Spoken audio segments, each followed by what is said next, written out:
Very good evening to all our viewers. Today we have a very special guest today, a young and dynamic person handling the role of Chief Sustainability Officer at Cubera Private Equity, with whom we would be discussing on innovations in sustainability practices in Sweden. He has a proven track record in development and implementation of industry leading ESG integration practices with a strong focus on investments and asset management. Earlier, he also handled corporate responsibility department, including the work on climate and ESG integration, working with the UN, SBTi, AOA, etc., and across the line of business. Including TCFD and ESG ratings of the societal impact. Let us all welcome Mr. Urs Bitterling. Thank you and welcome on the show, sir. How are you doing today? Oh, good. Thank you. Thank you for your kind words and your introduction. Very humbled. So we see that you have a very interesting background. What led you towards sustainability, and how did you reach where you reached? Yeah, super. And also, thank you for saying I'm young. I guess when I started out in the industry, this is around about 15 years ago, there was no career as a sustainability investor or sustainable investor, or even a sustainability manager in financial companies. So I started learning by doing. I very quickly I studied international relations as my first studies. I then did a PhD in climate policy, which sort of led me down that road. And how did I end up in finance? I was a consultant for some time, and this was the industry that I liked the most. Always with a sustainability focus, because I really believe in the opportunities and the power that this sector can unfold for a sustainable transition of the global economy. That's very inspiring. Now, you have been working as a chief sustainability officer at Cubera Private Equity. What are the roles and responsibilities out there, and what is the development of sustainable finance initiatives over the past decade? Mm. So I think when we look back where we started out, the term we used was ESG, environmental, social, governance, risk, and that term is still around. It's under scrutiny in some parts of the world right now. But the important bit really was around risks. So that's how we started and be like, hey, we can't just pretend that the world fits on a P&L or a balance sheet. It's more complex. There's also non-financial issues who that eventually will impact our results. That was the first one. A second thing when we talked about risk was, and especially in Europe, that was quite prevalent. The most material risk was reputational. If you are involved in a certain business as a financial organization, your clients or your customers might take an issue with that. And you try to protect your reputation by finding ways to manage associated risks in whatever sector you were active in. And I think now, while good old ESG is still there and is the basis for any sustainable finance, I think we are moving more and more into impact. And impact is yet another hot term, but what it in essence means for us is really, can we intentionally invest into outcomes that we like and want to see? And a lot of times these outcomes are not only good for business, they are business. When we talk about climate, for example, the switch to renewables will help a business to be independent of electricity prices. It's a simple and so many times quoted example, but that's simply true. Treatment of workers will directly influence your productivity, turnover rates, and all these issues. It's nothing obscure. It's in the middle of every business. So and I think I'm very glad that we are starting to see more of the opportunities and the outcomes rather than trying to not get our feet wet by involving ourselves in certain sectors. So, would you like to share some case studies and terminology that have come and evolved over a period of time, and some case studies that you've practically handled? Yeah, so I think there's a few things that we can use, or maybe before we go into case studies, some principles that Yeah. I have learned are really, really important in this field. And this is you can't do it alone. Essentially, sustainability is about collaboration and not competition. The competitive element, in the sense of I try to do more than you, is helpful because it raises ambition. But the problems we are tackling are usually too big for any one player to solve it. And by the way, that is not only true for the financial sector and its participants, that's also true for governments. That's true for societies. It needs a collaboration between public and private players to make this transition as ambitious as necessary, but also as smooth as possible. And with that in mind, I think it really depends a little bit on what stage you are and what roles within the financial sector you address. So, a case study where asset owners got together and tried to find a common blueprint how to solve climate was actually the UN convened Net Zero Asset Owner Alliance. Rather, we all faced with global portfolios of institutional investors. Um, you all face similar problems, so why not find common ways how to manage the emissions embedded in your investment portfolio? And that came in the form of a common long-term net zero commitment, and then you set your individual targets every 5 years, and you take portfolio specific action by yourself, however within this framework, of a common target setting protocol.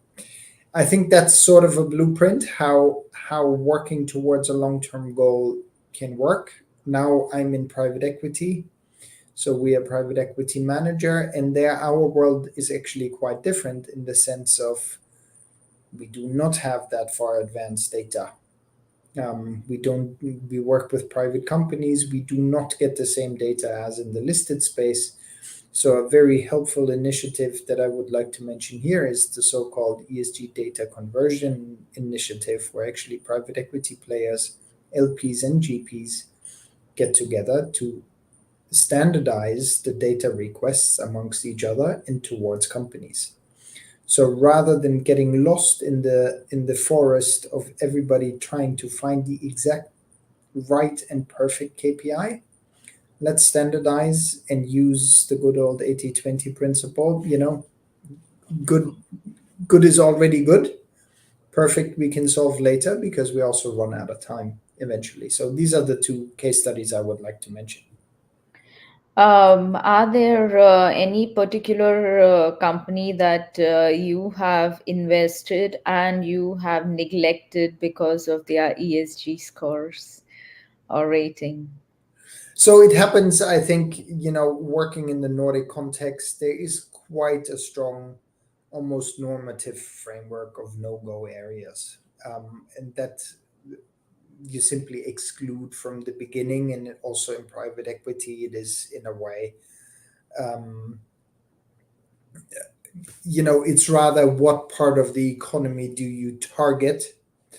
And there you are very selective then compared to a broad institutional portfolio where you are exposed to many sectors almost by default, according to whatever benchmark you choose.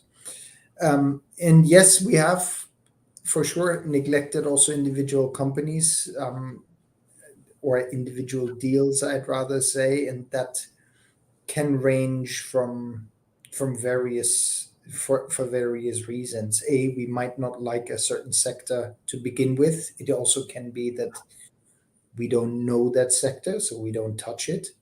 But also, especially around the G, are we comfortable with how a company is run? That's for us as private equity managers, the most relevant.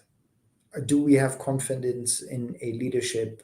How are they incentivized? How are they organizing the oversight and so on? Because that's essentially how value is created. And yeah, you leave a lot of deals on the table, and that's an ESG topic. Okay. Now that the concept and the evolution has reached so far that a whole new industry of sustainable finance has evolved because of this, how do you see it shaping in the coming 3 to 5 years? Hmm. So I think it will get more and more specialized. I started in a way when yeah, there was just, okay, here's a sustainability role, and whatever smelled like sustainability came your way. We are getting way, way, way, way, way more sophisticated. So not only with the the knowledge and the expertise that is required on individual issues. Climate change is just one of them. It's not enough to, okay, have flicked through the IPCC report and then you're the climate expert. At least in large organizations, there is now climate really, you know, proficient climate scientists. That is one thing. I think we've mentioned data. Um, you quickly come to the end of the best effort basis when you look at the sheer abundance of KPIs, and they're getting more sophisticated. So that's another field where it's just about data handling and data generation. So that immediately also gets you into a technology field. Um, when I look at, my current sector, private equity, you also need fundraisers who are able, not only talk a sustainability game, but really understand how it is part of the value creation or not. So I would almost go that choose whatever profession you like and add sustainability to that. In Europe, we have an extreme amount of regulatory developments. So I'm talking to more lawyers than I ever have in my life, and there's sustainable finance law almost. Is through different regulations, and these regulations are new and complicated. So, go ahead, be a lawyer. You can work in sustainability. That's the good news. It's not isolated to one field anymore. It's really across all roles in a company. Now, HR, yeah. Go ahead. Sorry. sorry. Now, sustainability mostly I understand is being focused on climate change and environment. What are the other aspects that could be practiced in a country like Sweden? So I think the topics you're right, and at the same time, I would like to give a little bit pushback on that. The topics we are working with are usually environmental. Um, However, when we look fundamentally what we do as financial organizations, especially when we are in the long-term saving and pension space, we work for people. We work for long-term savers. We don't work for organizations. We work for the beneficiaries, which are pensionists and so on. And with that thought in mind, it becomes a deeply social quest. because I might have my beliefs on whatever environmental topic. At the end of the day, if I give you a promise that I'll pay you a pension in 30 years, there is part of that responsibility to also think about the conditions under which you pay those out, you know? And of course, that these things get very nuanced wherever you are in the world, but this long term perspective in sustainability is much more social, in my humble view, than it is environmental. It's for the people. And people are usually better off with a healthier planet, with fairer governance systems, and so on. Uh, but ultimately, it's about people. Yeah, yeah, indeed. And last but not the least, IICSR is a dedicated institute to develop responsible business leaders. What are the core subjects that you see that are the gaps in understanding of the corporates, which we as an institute could introduce? So I think one of the debates we are always faced with is pure and simple. Well, it might be the right thing to do, but does it cost money? Does it diminish returns? Or is it in the way of business? And I think we need to accept the challenge.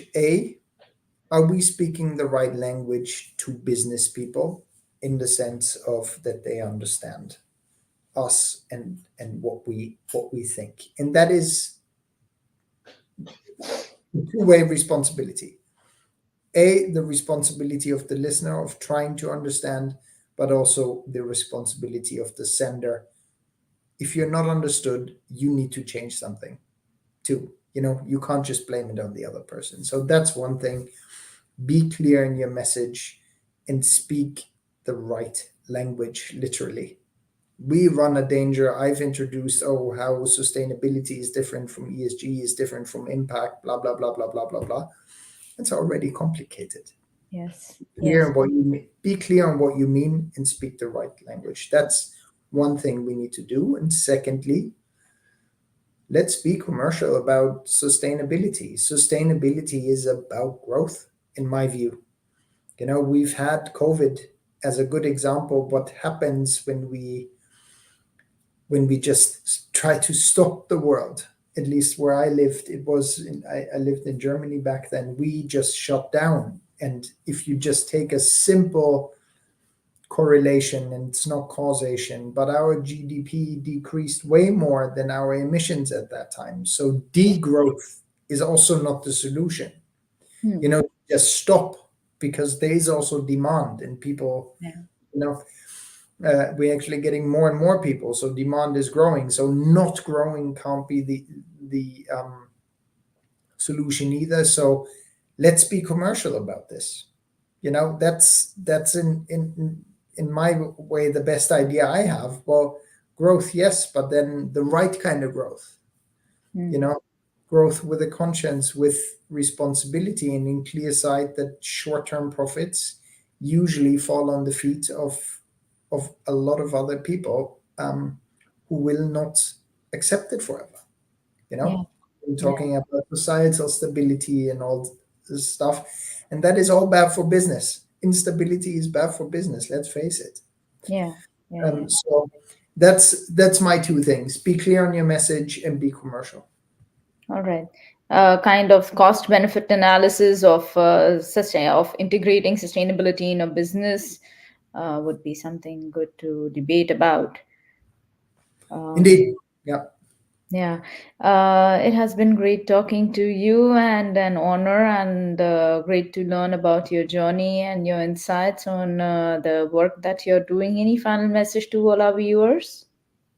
No, I think that is, and I think Christiana Figueres, who she used to end her emails with onwards. So I think we need more of us. Sustainability is not a trend, so keep going, I guess, altogether. Thank you. Thank you so very much. Lovely talking to you. You have a great evening ahead. Thank you. Likewise, thank you. Thank you.